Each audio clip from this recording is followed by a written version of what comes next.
buo sila core group composed of 5 to 6 na mga top leaders ng NCMRC, and then naghimo sila og plan which it was already presented to me. Ang ano na lang namo is to sell this, kung ang atong challenge ani is to sell this with the governors, no?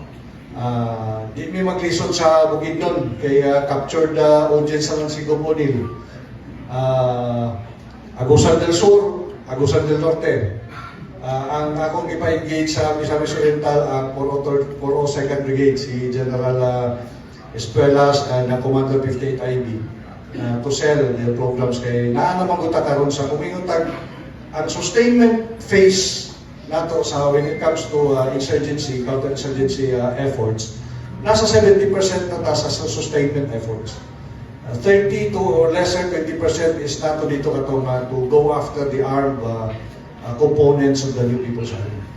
Sa Caraga, 20 na lang. No? Ang ilang galihukan is boundary of San Miguel, Surigao del Sur, and Bayugan of Agusan del Sur. Diha na lang din sila kanang 20